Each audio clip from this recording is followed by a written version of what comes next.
Hello and welcome to all. स्वागत है आप सभी का हुनर एजुकेशन के इस ऑनलाइन प्लेटफॉर्म पर। दोस्तों, आज हम लोग बात करेंगे इंडियन कॉन्स्टिट्यूशन में मौलिक अधिकार से। ठीक है, भाग 3 मौलिक अधिकार अनुच्छेद 12 से 35 में इसका वर्णन किया गया है। दोस्तों, हमारे जितने भी कॉम्पिटेटिव एग्जाम्स हैं, वो किसी की भी बात कर ली जाए, वनडे हो या अदर कॉम्पिटेटिव एग्जाम्स, जितने भी एग्जाम्स हैं, इन सभी में कॉन्स्टिट्यूशन की अहम भूमिका रहती है।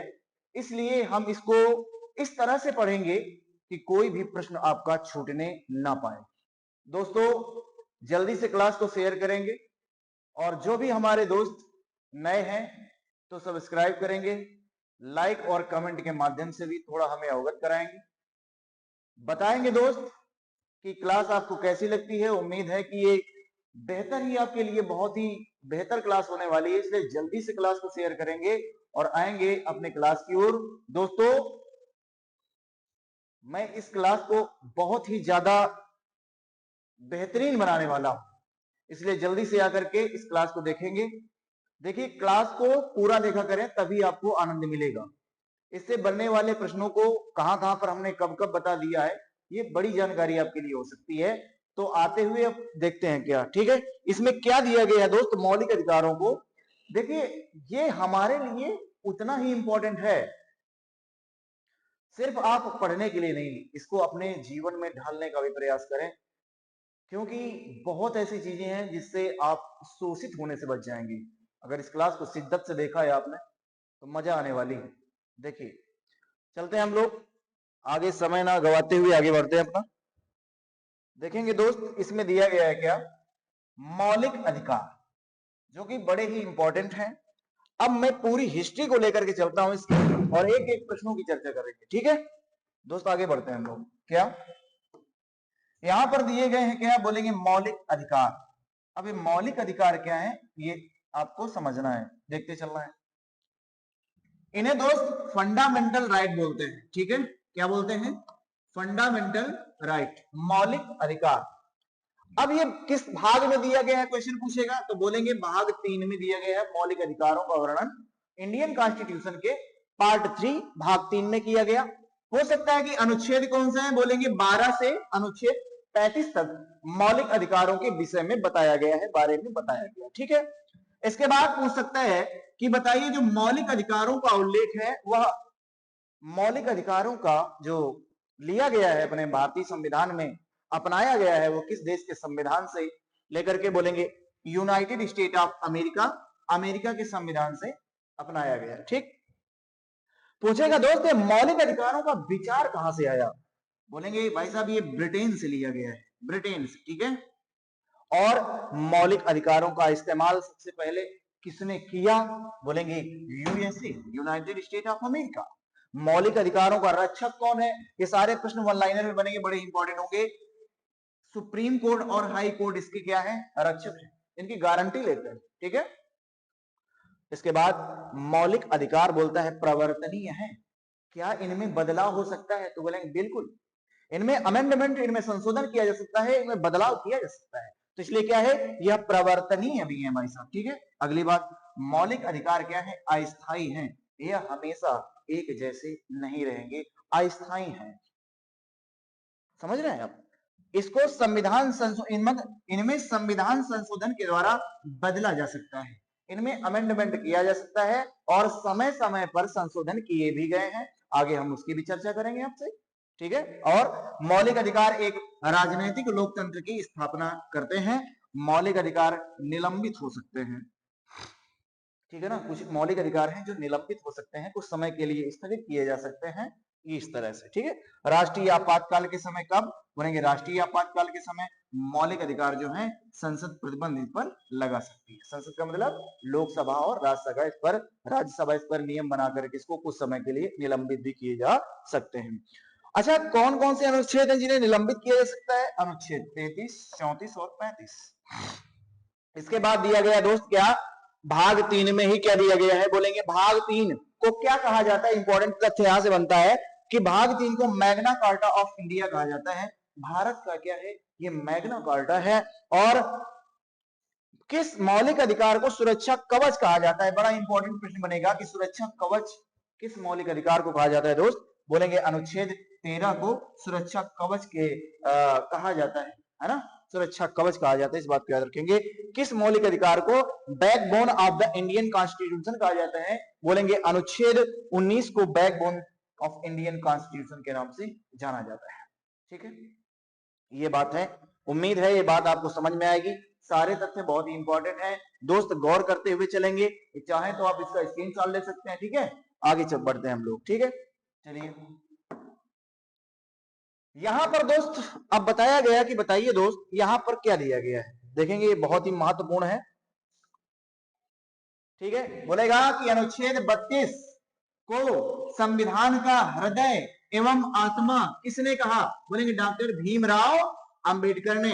अनुच्छेद 32 को जिसे संवैधानिक उपचारों का अधिकार कहा जाता है वह किसने कहा है? आत्मा या हृदय बताया हमारे बाबा डॉक्टर भीमराव अंबेडकर साहब ने। ठीक है, मौलिक अधिकार भारतीयों के लिए एक प्रतिज्ञा है, जबकि सभ्य समाज विश्व के लिए एक समझौता है। किसने कहा था?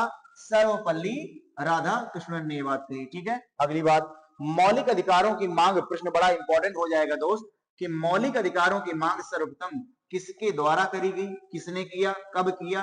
ठीक है, तो कब किया दोस्त? 1895 में। किसने किया? बाल गंगाधर तिलक ने। किस बिल के माध्यम से किया था? बड़ा इंपॉर्टेंट प्रश्न बनेगा। स्वराज बिल के माध्यम से मौलिक अधिकारों की सबसे पहली बार जो मांग किया तो किया था किसने? बाल गंगाधर तिलक ने। कब? सन 1895 ईस्वी में, 1895। ठीक है, फिर कब बात हुई मौलिक अधिकारों की? बोलेंगे नेहरू रिपोर्ट में 1928 में मोतीलाल नेहरू ने मौलिक अधिकारों के बारे में अपनी मांग को रखा अंग्रेजों के सामने। अंग्रेजों के समय ही चल रहा है। ठीक है, मौलिक अधिकारों की मांग फिर कब होती है? बोलेंगे सन 1931 में एक अधिवेशन होता है कांग्रेस का, इसका नाम है कराची अधिवेशन। सन 1931 में भी मौलिक अधिकारों के विषय में बात करी, रखा गया प्रस्ताव। ठीक, मौलिक अधिकारों की मांग के अध्यक्ष उस समय कौन थे? बोलेंगे सरदार पटेल जी ने रखा हुआ था। ठीक है, इसके बाद महात्मा गांधी ने कब किया था दोस्त? द्वितीय गोलमेज सम्मेलन सन 1931। प्रथम गोलमेज सम्मेलन 1930, द्वितीय गोलमेज सम्मेलन 1931 और तृतीय गोलमेज सम्मेलन 1932। याद रखेंगे। तो महात्मा गांधी ने द्वितीय गोलमेज सम्मेलन में भी मौलिक अधिकारों के विषय में बताया, मांग रखी कि हम जनता को, हमारी भारतीय जनता को, हम भारतीयों को हमारे मौलिक अधिकार मिलने चाहिए इस विषय में। ठीक है, चलिए आगे बढ़ा जाए। तो देखेंगे दोस्त यहां पर दिया गया है मेरे मित्र, मेरे साथी, मेरे हीरा, क्या? भारतीय संविधान की परामर्श समिति में भी मौलिक अधिकारों की मांग जिसने रखा था वो थे सरदार पटेल। मौलिक अधिकार व्यक्तियों के लिए या नागरिकों के लिए हैं? दोनों के लिए दोस्त। किसके लिए? ये हम भारतीयों के लिए हैं और विदेशियों को भी मौलिक अधिकारों को दिया गया है। ठीक है, ये बात भी है, दोनों के लिए है। मूल संविधान में मौलिक अधिकारों की संख्या पूछ सकता है मित्र, कितनी थी? बोलेंगे 7। मूल संविधान में मौलिक अधिकारों की संख्या कितनी थी? बोलेंगे 7 थी। लेकिन वर्तमान में कितनी है? बोलेंगे 6 है। तो वो कौन सा मौलिक अधिकार था जिसको हटा दिया गया? बोलेंगे संपत्ति का अधिकार है दोस्त। किसका? संपत्ति का अधिकार। मित्र देखिए बात भटकना मत, और ये बड़े ही इंपॉर्टेंट तथ्य हैं और जो कि पूछे जाते हैं और पूछे जाने की संभावना पूरी बनाए रखते हैं। इसलिए इस क्लास को बड़े ही शिद्दत के साथ देखना दोस्त, एक एक प्रश्न में मजा आने वाला है, ये याद रखिए। ठीक, अब बोलेंगे कौन कौन सा अधिकार कहां कहां पर किस आर्टिकल में दिया गया है? बड़ा इंपॉर्टेंट है, हल्के मत लेना, इस बात को याद रखना। समानता का अधिकार, समानता या समता का अधिकार, इक्वलिटी, राइट टू इक्वलिटी, समानता का अधिकार आर्टिकल 15 to 18 मतलब 14 से 18 तक ये बात कही गई है, समानता का अधिकार है। दूसरा स्वतंत्रता का अधिकार है, स्वतंत्रता का अधिकार अनुच्छेद 19 से 22 में ये बात रखी गई है, इस बात को याद रखिए। और थोड़ी सी बात यहां पर आप देखेंगे कि अपनी मर्जी से, ये तो बीच में मैंने डाल दिया हुआ है, फिलहाल इसको अनुच्छेद 21 में है, अपनी मर्जी से शादी करने का अधिकार किसमें दिया गया है? अनुच्छेद 21 में। शोषण के विरुद्ध अधिकार, देखिए तीसरा अधिकार आ गया आपका, शोषण के विरुद्ध अधिकार। कोई किसी का शोषण नहीं कर सकता है, उसके विरुद्ध अधिकार हैं आपके। उसके लिए न्यायालय आपको गारंटी देता है कि आपके विरुद्ध कोई शोषण करता है तो आर्टिकल 23 एंड 24 खड़ा हुआ है दोस्त आपके साथ में। इसके बाद दास प्रथा अनुच्छेद 23 में बताया गया। 4 क्या कहता है? धार्मिक स्वतंत्रता का अधिकार है। आपको किसी भी धर्म को मानने की या उसे छोड़ने की या उसका अनुसरण करने की, उसको फॉलो करने की स्वतंत्रता, ये सब दिया गया किसमें? धार्मिक स्वतंत्रता का अधिकार है अनुच्छेद 25 से 28। संस्कृति एवं शिक्षा संबंधी अधिकार अनुच्छेद 29 और 30 में दिए गए हैं। और संवैधानिक उपचारों का अधिकार अनुच्छेद 32 में दिया गया कि अगर आपके अधिकारों का हनन किया जाता है, आपके अधिकारों को कोई नहीं प्रताड़ित करता है, शोषण करता है, तो उसके विरुद्ध भी आप न्यायालय में जा सकते हैं। संपत्ति का अधिकार अनुच्छेद किसमें? अनुच्छेद 31 में था दोस्त, उसको हटा करके भाग 12 और अनुच्छेद 300 के काम में रखा गया है और वह एक विधिक अधिकार बना दिया गया है। ये सारे तथ्य बड़े इंपॉर्टेंट हैं आपके लिए, जो कि सभी एग्जाम्स के लिए दोस्त, ये सिर्फ एग्जाम के लिए नहीं है, ये आपके जीवन के हर एक पहलू में काम आने वाली वो दवाई है जो कब आपके प्रयोग में बहुत ही महत्वपूर्ण साबित हो जाएगी। अगर आप इसको सीरियस ले जाएं तो यह बहुत ही महत्वपूर्ण होने वाली है। और मजाक में तो कुछ भी है, ऐसे रील खसकाते रहो, देखते रहो, लेकिन आपको ये है ना कि ज्यादातर यहां हमारे समाज में ये है ना कि व्यक्ति को क्या होता है कि उसको वो चीजें अच्छी नहीं लगती हैं जो उसके लिए लाभदायक है। ये समझिए, ये विडंबना है ना। ये अधिकारों को जानने की बात नहीं करेंगे, इतना समय निकाल करके आप पढ़ने के लिए नहीं आएंगे, मुझे पता भी है ना। वो वही बच्चा देखेगा जो मजबूर है। क्यों मजबूर है? ये जरूरी नहीं समझते हैं ना आप लोग। जिस दिन जरूरत हो जाएगी ना, क्योंकि आपको विरासत में मिला है, जिस दिन स्वतंत्रता के लिए लड़ोगे ना, उस दिन आपको पता चल जाएगा। दोस्त, इसकी अहमियत रखो। ये हमारे संविधान निर्माताओं के दिमाग की बहुत ही ज्यादा उपज है और कहीं ना कहीं हमारे उन शहीदों, हमारे उन वीरों की, हमारे उन माताओं बहनों की जाने कितनी लाशों पर खड़ा हुआ है, जिस विरासत में आप जो है कि स्वतंत्र होकर के सांस ले पा रहे हैं। तो ये है हमारा संविधान। इसके पहले कैसा जीवन था वो सबको पता है ना, उसको बताने की जरूरत नहीं है। हम अपने क्लास की ओर बढ़ेंगे, ठीक है दोस्त। देखेंगे क्या इंपॉर्टेंट है आपके लिए, उसकी बात करेंगे। देखिए यहां पर संस्कृति एवं शिक्षा संबंधी अधिकार अनुच्छेद 29 से 30 में दिया गया है और संपत्ति का अधिकार अनुच्छेद 31 में फिलहाल दोबारा हो गया है, इसको दोबारा मैंने बता दिया होगा, कोई बात नहीं दोस्तों। यहां पर दिया गया कि 44वां संविधान संशोधन 44th अमेंडमेंट 1978 के द्वारा मौलिक अधिकार की सूची से हटा दिया गया। मौलिक अधिकारों किससे हटा दिया गया? किसको हटा दिया गया था? इसी को, किसको? अनुच्छेद 31 को हटा दिया, ठीक। फिर इसको किसमें रखा गया? पार्ट 12 मतलब भाग 12 में रखा गया। और अनुच्छेद कौन सा? अनुच्छेद 300 के ए में रखा गया। अर्थात वह एक कानूनी अधिकार और एक विधिक अधिकार है। विधिक का मतलब कानूनी अधिकार है, ठीक है। इसलिए संवैधानिक उपचारों मतलब उपायों का अधिकार जो है अनुच्छेद 32 है। उपचारों यहां पर है उपचारों, ठीक है, उपचारों का अधिकार, संवैधानिक उपचारों का अधिकार अनुच्छेद 32 बताता है, ठीक है। कोई भी व्यक्ति मौलिक अधिकारों को त्याग नहीं सकता है।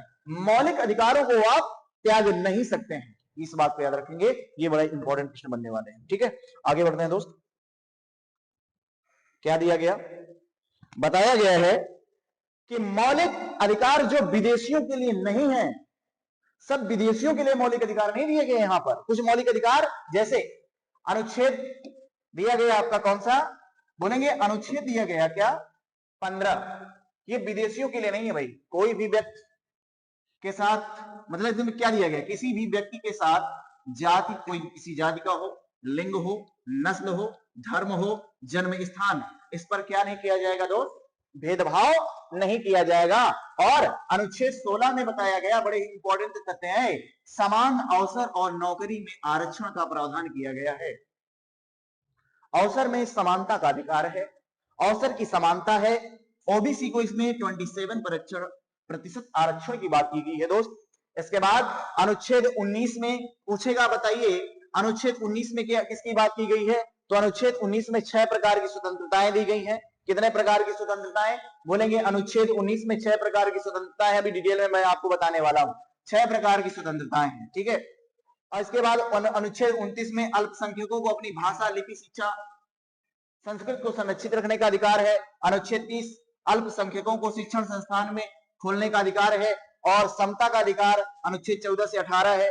विधि के समक्ष समानता, विधियों का समान संरक्षण जो है अनुच्छेद 14 में दिया गया है। विधि के समक्ष समानता की बात करें या विधियों का समान संरक्षण, अनुच्छेद किसमें दिया गया, बोलेंगे 14 में।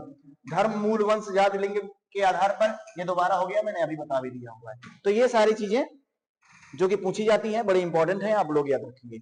अगले प्रश्न पर आते हैं दोस्त, क्या कह रहा है। अगला जो प्रश्न दिया गया दोस्त यहां पर कि लोक नियोजन के विषय में समानता का अधिकार, अभी बताया मैंने, अनुच्छेद 16 है। अस्पृश्यता, अनटचेबिलिटी, छुआछूत जिसको बोलते हैं, अनुच्छेद 17। कोई भी व्यक्ति अगर छुआछूत करते हुए पाया गया तो अनुच्छेद 17 के तहत वह क्या होगा, अपराधी माना जाएगा, ठीक है। सेना, विद्या संबंधी सम्मान, इसके अलावा उपाधियों पर रोक कौन लगाता है, अनुच्छेद 18। कोई भी व्यक्ति किसी भी प्रकार की उपाधि धारण नहीं कर सकता है। लेकिन कौन सी उपाधि मान्य होगी, अगर उसको सेना में कोई उपाधि मिली है तो मान्य होगी। अगर उसको शिक्षा संबंधी अधिकार, शिक्षा से या शिक्षा के क्षेत्र में कोई उपाधि दी गई है तो वह मान्य होगी। लेकिन अन्य उपाधियों को अंत करता है अनुच्छेद 18, इस बात को याद रखेंगे। अनुच्छेद 16 तो अभी बताया है, अवसर की समानता है दोस्त, नौकरियों में समानता का अधिकार है। अनुच्छेद 16 के 2 में बताया गया, ये दोस्त इंपॉर्टेंट हो जाते हैं क्योंकि इसी तरह से प्रश्न पूछे जाते हैं, ठीक है। कैसे, ये पूछा गया क्वेश्चन है और ये सारे प्रश्न पूछे गए हैं कहीं ना कहीं। अनुच्छेद 16 के 2 में बताया गया, किसी भी व्यक्ति को जन्म स्थान, नस्ल, धर्म, लिंग, उद्भव के आधार पर क्या नहीं किया जाएगा दोस्त, भेदभाव नहीं किया जाएगा, इस बात को याद रखेंगे। और अनुच्छेद 16 का 4 क्या कहता है, बड़ा इंपॉर्टेंट प्रश्न बनने वाला है, क्या है, जहां मैं इंपॉर्टेंट लिखता हूं ये पूछा ही गया है और बहुत ज्यादा पूछा गया है। अनुच्छेद 16(4) क्या क्या बोला है, आरक्षण, ओबीसी को कितने परसेंट आरक्षण की बात की गई है दोस्त, 27% आरक्षण की बात की गई है। किस कमीशन के द्वारा, मंडल कमीशन की सिफारिश पर। क्रीमी लेयर और नॉन क्रीमी लेयर दोस्त आता है, तो क्रीमी लेयर को इसमें 8 लाख वार्षिक आय जो है तो उसको ओबीसी को आरक्षण नहीं मिलेगा। क्रीमी लेयर और non creamy layer, creamy layer का मतलब होता है वह ओबीसी जो जिसकी आय क्या है 8 लाख से कम है, तो वो क्या आएगा, वह उसको ओबीसी को आरक्षण नहीं मिलेगा। क्रीमी लेयर और non creamy layer, creamy layer का मतलब है 8 लाख से आए ऊपर और नॉन क्रीमी लेयर का मतलब है कि उससे नीचे। तो इसमें उसको ओबीसी को आरक्षण करने का प्रावधान, मिलने का प्रावधान है 27%, ठीक है। 16 का 4 इंपॉर्टेंट रहेगा। अनुच्छेद, फिर इसमें संशोधन हो गया, 103वां संविधान संशोधन हुआ सन 2019 में। इसके द्वारा अनुच्छेद 15 का 6 और 16 के 6 में सामान्य वर्ग के लोगों को ईडब्ल्यूएस, सामान्य वर्ग मतलब ईडब्ल्यू, सामान्य वर्ग के लोगों को ईडब्ल्यूएस जो है जनरल कैटेगरी में, उसमें ईडब्ल्यूएस, इकोनॉमिक वीकर सेक्शन, ठीक है, इसमें लोगों को 10% आरक्षण की छूट दी गई है। ये दोस्त बड़ा इंपॉर्टेंट प्रश्न बनने वाला है, क्या कि 103वां संविधान संशोधन कब हुआ दोस्त, बोलेंगे सन 2019 में। और इसमें क्या प्रावधान किया गया कि अनुच्छेद 15 का 6वां 6 और 16 के 6 में सामान्य वर्ग के लोगों को 10% आरक्षण की छूट दी गई है। कौन से वर्ग, सामान्य वर्ग के लोग, ऐसे जो इकोनॉमिक वीकर सेक्शन है, ऐसा वर्ग सामान्य वर्ग में जो इकोनॉमी में मतलब आर्थिक रूप से पिछड़ा है, ऐसे व्यक्तियों को सामान्य वर्ग में 10% आरक्षण का प्रावधान 103वें संविधान संशोधन के द्वारा किया गया। दोस्तों बड़ा इंपॉर्टेंट प्रश्न बनने वाला है, ठीक है। आगे बढ़े, चलिए आगे देखते हैं क्या कह रहा है। यहां पर आपको मिलने वाला है दोस्त बड़ा ही तगड़ा, क्या, अनुच्छेद 19। अब इससे बहुत ही ज्यादा प्रश्न पूछ लिया जाता है आपसे, तो इस तथ्य को जरूर याद रखें। क्या, अनुच्छेद 19 में आपने देखा कि ये 14 से लेकर के 18 तक समानता का अधिकार है और 19 से 22 जो चलेगा ये किसका अधिकार है, स्वतंत्रता का अधिकार है ना। स्वतंत्रता, कैसी स्वतंत्रता, आप 19 के ए में जब जाते हैं तो यहां पर व्यक्ति को बोलने का अधिकार है, और ऐसा नहीं कि कुछ भी बोल सकता है, गरिया नहीं सकते हो तुम किसी को, समझ रहे हो, और नहीं तो ऐसा कुछ करोगे, गलत कृत्य करोगे, बोलने का अधिकार है, लेकिन वो लॉजिक होना चाहिए उस बात में। आप किसी को कह रहे हो तो कोई सुन रहा है आपकी बात को, तो इस तरह से पता चले गाली गलौज कर दिए तो फिर मार सल्ला भी हो सकता है ना, तो इस तरीके से तो बोलने का अधिकार है, लेकिन हद में रह करके बोलने का अधिकार है। स्वतंत्रता, ये ठीक हो गई। ध्वज फहराने का अधिकार है दोस्त, आप ध्वज फहराने की स्वतंत्रता है, और क्या स्वतंत्रता है यहाँ पर, आप नहीं बोल सकते हैं तो आप मौन भी रह सकते हैं, ये भी आपको स्वतंत्रता है भाई। हमारी मर्जी हम बोलेंगे, हमारी मर्जी नहीं भी बोलेंगे, तो मौन रहने की भी स्वतंत्रता का अधिकार दिया गया। तो right right to information. RTI जानने का अधिकार है आपको, पुतला फूंकने का अधिकार है ना, कोई के विरोध में नहीं आपको समझ में आ रहा है, वो किसी की पार्टी कुछ गलत कह रहा है, तो पुतला पुतला फूंकने का भी अधिकार ही दिया गया है, याद रखिए। मीडिया जो प्रेस का अधिकार है इसमें दिया गया, अनुच्छेद 19 के फर्स्ट में दिया गया, याद रखेंगे। प्रेस का अधिकार जो चौथा पिलर कहा जाता है ना, तो याद रखेंगे, बड़े इंपॉर्टेंट तथ्य हो जाएंगे, सभी बहुत ही महत्वपूर्ण है, इनको याद रखेंगे, ठीक है। सभा या सम्मेलन करने का अधिकार है, अनुच्छेद 19 के 2 में रखा गया है। संगठन या किसी को पार्टी अपनी बनाने की स्वतंत्रता है, कोई सम्मेलन कोई संगठन करने की स्वतंत्रता है, कोई आप पार्टी स्टैबल कर सकते हैं, सब करने की स्वतंत्रता है। घूमने की स्वतंत्रता है दोस्त, आप भारत के किसी भी राज्य में, यूनियन टेरिटरी में घूमने का अधिकार है, लेकिन ऐसे क्षेत्रों में नहीं जाएंगे जहां पर कुछ आदिवासी या कुछ ऐसी जहां पर सरकार ने प्रतिबंध लगा रखा हो कि यहां आपके लिए खतरा हो सकता है, या आपकी वजह से उस कम्युनिटी को या उस किसी विशेष क्षेत्र में जाने से उनको भी मतलब दिक्कत हो सकती है या आपको हो सकती है। तो इस तरह के क्षेत्र में ना जाकर के और भी आप कहीं पर घूम सकते हैं, ये चीज है, ठीक है। भारत में कहीं भी बसने की स्वतंत्रता है, निवास करने की स्वतंत्रता है, लेकिन उन्हीं क्षेत्र में नहीं जा सकते हो जहां पर बैन सरकार लगा रखी है कि इन क्षेत्रों पर आप नहीं जा सकते हो। इससे उस विशेष क्षेत्र के वासियों को या वहां के लोगों को या किसी क्षेत्र में वहां पर रह रहे लोगों को उससे दिक्कत हो सकती है या आपको भी हो सकती है, तो उस क्षेत्र में नहीं जा सकते हैं, तो वहां तक के लिए नहीं, बाकी आप घूम सकते हैं, ठीक है। संपत्ति का अधिकार रखने की स्वतंत्रता है, संपत्ति का अधिकार आप रख सकते हैं, लेकिन अब इसको हटा दिया गया। संपत्ति का अधिकार क्या है, एक कानूनी अधिकार है, लेकिन आप संपत्ति रख सकते हैं, खरीदी गई संपत्ति को क्या है रख सकते हैं आप, ठीक है। व्यापार करने की स्वतंत्रता है, आप व्यापार कर सकते हैं कहीं भी क्षेत्र में, सड़क में भी व्यापार कर सकते हैं, जैसे है ना ठेला वाले लगाते हैं अपना, इस तरह से भी व्यापार कर सकते हैं, मतलब कहीं भी किस तरह से व्यापार करने की स्वतंत्रता दी गई। तो अनुच्छेद 19 के 6 प्रकार की स्वतंत्रताएं हैं, लेकिन संपत्ति के अधिकार को हटा दिया गया था, इस बात को याद रखेंगे। वो लेकिन वो संपत्ति का अधिकार है, लेकिन कैसी खरीदी गई संपत्ति का अधिकार है, ठीक है, इस तरह से। चलिए आगे बढ़ेंगे हम लोग। क्या देखिएगा यहां पर देखिए अनुच्छेद 20। अनुच्छेद 20 दोस्त इंपॉर्टेंट है, कैसे, अपराधों के लिए दोष सिद्धि के संबंध में संरक्षण। अगर अगर कोई आपने अपराध किया हुआ है तो उससे जो दोष लगाया गया है, या आपने किया भी है नहीं भी किया है लेकिन आप दोषी पाए जाते हैं, है ना, तो उसके संबंध में संरक्षण प्रदान करता है हमारा अनुच्छेद, कौन सा, अनुच्छेद 20। एक अपराध का एक सजा, भाई एक ही अपराध जो किया है वो एक ही सजा मिलेगी। लेकिन दोस्त हमारे समाज में क्या है ना, अगर आप एक अपराध करते हो ना तो उसको जाने कितनी बार सजाएं दी जाती है उसको। समाज हमारा कुछ इस तरह से है। अच्छा आप घर ही में देख लीजिए, मतलब आपने कोई ऐसा कृत्य कर दिया हो तो आपके घर वाले उसी बात को लेकर कई बार डांटेंगे, मतलब उसकी सजा कई बार भी मिल सकती है आपको, लेकिन हमारे संविधान में प्रावधान नहीं है कि अगर एक अपराध आपने किया है तो उसकी सजा एक ही बार आपको दी जाएगी, ठीक है, ठीक, ये बात। और अपराध के समय जो सजा का प्रावधान था वही मिलेगा, पता चले कि अपराध आपने 10 साल बाद में किया हो या 2 साल पहले किया हो तो भी जो नया सजा बन गई तो उसको फिर से आपको मिलने लगे, ऐसा नहीं है। जब आपने अपराध किया था उसी समय की जो सजा उस अपराध के लिए वही मिलेगी और एक ही बार मिलेगी। उस व्यक्ति को खुद के विरुद्ध गवाही देने के लिए बाध्य नहीं किया जाएगा, मतलब कि किसी ने आपके विरुद्ध एफआईआर कर दिया हुआ है कि जो है कि इसके विरुद्ध किसी भी व्यक्ति के लिए कोई एफआईआर कर देता है और वो पता नहीं व्यक्ति दोषी है भी या नहीं, लेकिन अब उससे पुलिस वाले उसको पकड़ के लेकर गए कि बताइए आपने यह अपराध किया है, तो कहता है भाई साहब नहीं किया है, और नहीं किया है ऐसा बोलता है तो उसको मारा जाता है, टार्चर किया जाता है। फिलहाल ऐसा पुलिस को अधिकार नहीं है, टार्चर करने का अधिकार नहीं है उसको, इस तरह से उसको पूछताछ जांच पड़ताल करने का अधिकार है, लेकिन मारपीट करने का कभी अधिकार नहीं दिया गया है। अगर कोई पुलिस वाला या कोई मारता है तो आप क्या, आपको ये अनुच्छेद पता होना चाहिए, इसलिए पता होना चाहिए दोस्त, ये आपके लिए सिर्फ पढ़ाई के लिए नहीं, सिर्फ एग्जाम के लिए नहीं, ये आपके जीवन में है ना वो अप्लाई करने के लिए बड़े महत्वपूर्ण है। उस व्यक्ति को खुद के विरुद्ध गवाही देने का के लिए बाध्य नहीं किया जाएगा। अगर कोई व्यक्ति ऐसा करता है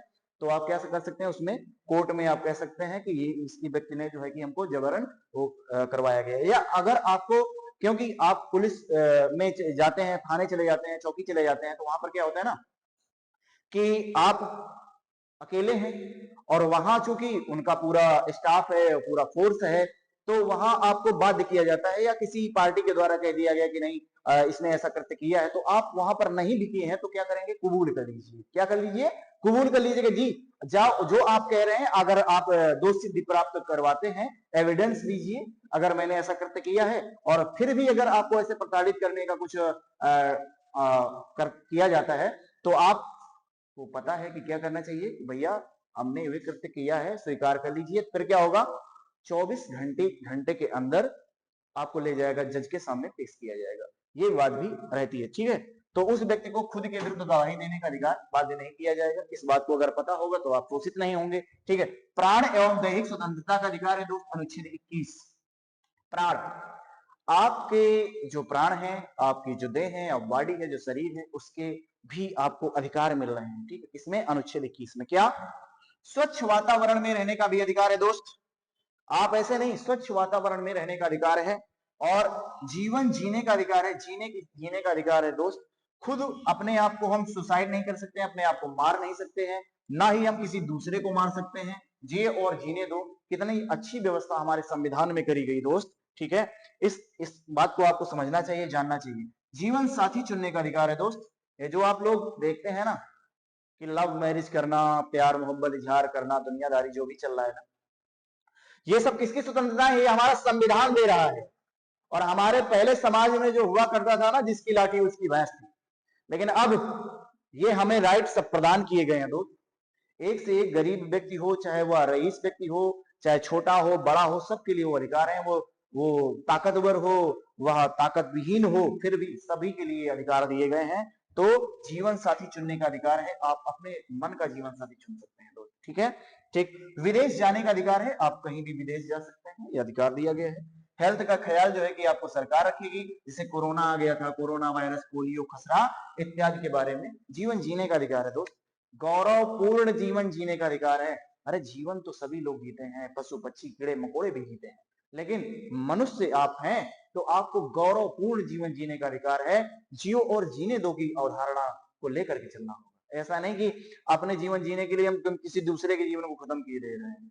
समझ रहे हैं आप लोग दोस्त, ये संविधान ही नहीं है, ये हमारे कह सकते हैं कि हमारे जीवन जीने की एक शैली है, जो आपको पूरे अधिकार प्रदान करती है। अधिकारों के साथ बोल सकते हैं, रह सकते हैं, पढ़ सकते हैं, निवास कर सकते हैं, व्यापार कर सकते हैं। देख रहे हो कैसे कैसे अधिकार हमको मिले हैं। लेकिन क्या है ना कि हमारा समाज इन चीजों को जानना ही नहीं चाहता है, जो हमें विरासत में मिला है, ऐसा कर सकते हैं, समझ लो, ठीक है ना। हमारे समाज को प्रारंभिक शिक्षा का अधिकार है ना, अनुच्छेद 21 के ए में रखा गया दोस्त।